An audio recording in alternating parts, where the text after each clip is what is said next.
sujet du transfert des espèces sauvages de la réserve de Ranérou vers le domaine privé du ministre Abdou Karim Sall a traversé l'actualité à la vitesse de pointe d'une gazelle oryx. Mais c'est une course de fond, et elle semble loin de révéler toutes les incongruités qui font que la propriété du ministre à Bambilor n'aurait jamais dû être homologuée pour recevoir ces espèces rares.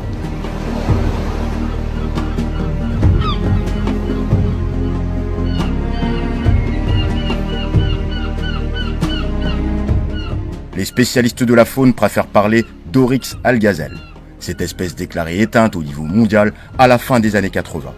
La survie de l'espèce repose aujourd'hui sur des projets de réintroduction sur les populations captives. On n'en trouve que dans 3 pays au monde, Sénégal, Maroc et Tunisie. C'est aussi pour ça que le caprice du ministre Abdou Karim Sall pour avoir ces Oryx algazelle passe très mal aux yeux de techniciens. Notre enquête révèle pourquoi les oryx n'auraient jamais dû se retrouver dans la propriété du ministre. Cette espèce-là n'est pas faite pour une ferme, non. 4-5 hectares, c'est pour des moutons ou des vaches. Mais quand même, il y a ce qui est normal et ce qui ne l'est pas. Une zone réservée uniquement pour ces espèces, il m'est très difficile vraiment en tant que maire de le voir et de le croire.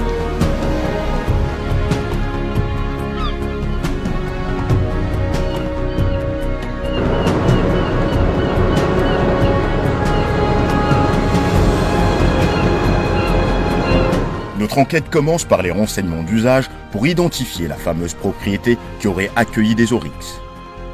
Nous sommes allés directement demander à celui qui détient les clés de la ville s'il connaissait l'endroit ayant accueilli ces espèces rares. Une réserve forestière privée, un ranch, un vaste domaine. Le maire n'en revient toujours pas d'apprendre que sa commune avait de pareils hôtes. Je l'ai appris par la presse.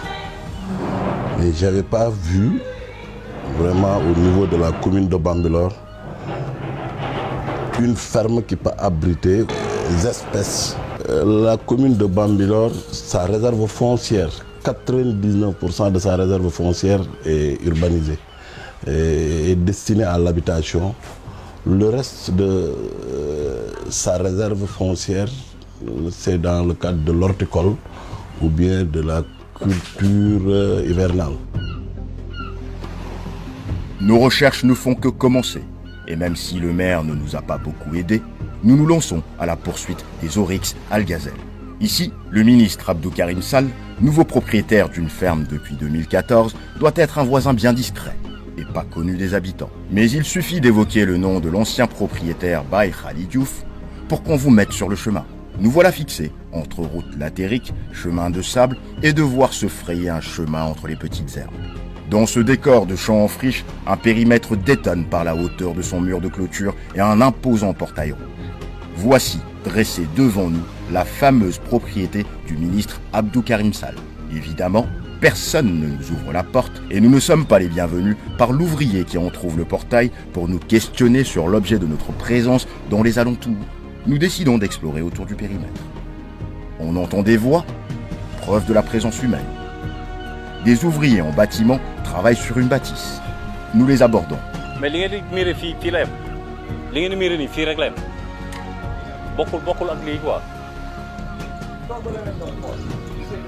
ah d'accord, ok.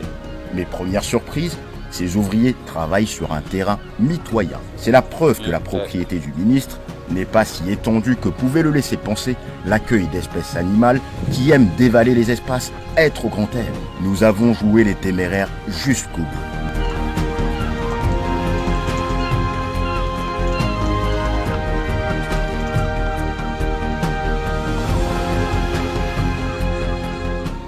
Monter les murs, jeter un coup d'œil dans la propriété à travers les trous dans le mur, cela donne déjà une idée de l'exploitation.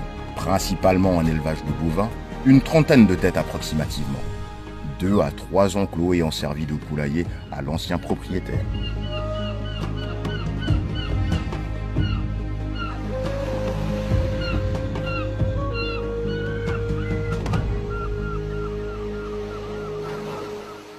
Nous décidons d'employer les moyens adéquats pour survoler la propriété. Nous avons requis les services d'un professionnel des drones avec une caméra embarquée. Nous sommes planqués à bonne distance et lançons l'engin d'exploration. À l'abordage, nous avons idée de la superficie du terrain de monsieur le ministre. 3 ou 4 hectares, tout au plus 5. mais guère plus. Du bâti, des enclos, à droite sous cet abri en tôle, c'est l'enclos des vaches que l'on a pu apercevoir par les trous du mur. Et hélas, point d'oryx à l'horizon. La propriété devait en recevoir 6. Les autorités ont officiellement reconnu la mort de 2 d'entre elles dans cette opération de transfert. Il n'est même pas sûr que les autres aient survécu à leur réimplantation. Nous décidons d'aller voir des hommes du métier avec les résultats de nos découvertes. La profession des conservateurs des parcs reconnaît 2 hommes. À eux deux, ils totalisent près de 100 ans de parc et d'administration de parc. Nous faisons cap sur Mbour, à 80 km de Dakar. Nous tirons le colonel Moustapha Mbaye de sa paisible retraite. Plusieurs fois conservateur du parc Nyokolokoba, c'est lui l'artisan de la réserve privée de Bandia. Son descriptif des caractéristiques de l'espèce en question, l'oryx algazelle, donne une idée sur les incongruités de cette opération de transfert de bêtes sauvages chez le ministre Abdou Karim Sall à Bambilor. C'est des espèces qu'on appelle erratiques qui sont dévoreuses de grands espaces. Donc, il faut ouvrir, faire de sorte que l'animal se sente beaucoup plus à l'aise. Ce milieu d'accueil doit revêtir les caractéristiques qui sont conformes à son milieu naturel. Il n'y a que nous, hommes, qui sommes capables aujourd'hui d'aller à la Lune et d'y habiter. Les animaux, ils ne peuvent pas faire ça. Ils s'adaptent, certes, mais dans des conditions assez particulières. Mais faire revenir une espèce qui avait été déjà relâchée, qui commençait à prendre son élan, me paraît être dans le sens de procéder à la cassure de la dynamique qu'il y avait. Et c'est de ce point de vue-là qu'en tant que technicien, moi, je ne l'aurais pas fait.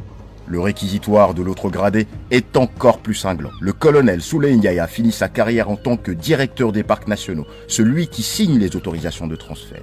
Et Dieu sait s'il en a suivi des opérations de transfert. Ce qui l'attriste surtout, c'est que l'on fasse joujou avec un patrimoine qui est plus qu'un trésor. On parle de l'oryx algazelle, qui est éteint au niveau mondial. Il n'y en a plus dans les milieux sauvages depuis les années 70-80. Ça, c'est constant, c'est connu. Quand on a créé la station de Gumbel, c'était pour faire revenir des espèces qui ont disparu en Afrique. À croire que ce sont des débutants qui ont piloté cette opération de transfert. Le cours du professeur Moustapha Mbaye leur sera bien utile. Pour une espèce sahélo-saharienne, quand vous l'introduisez dans la zone du Ferlo, c'est des espèces qui vivent dans la zone écogéographique du Sahel où il ne pleut pas beaucoup. Cette espèce-là a pour milieu naturel un endroit sec de ce genre. Le transfert des animaux, c'est comme un grand projet d'infrastructure avec ses études d'impact sur l'environnement, sur le comportement des espèces et du milieu. Ce n'est surtout pas un caprice de nouveau riche pour avoir son animal exotique. On en a transféré ailleurs, mais avec études et conditions. Ambora, par exemple, et c'est dans le Podor, c'est le même biotope.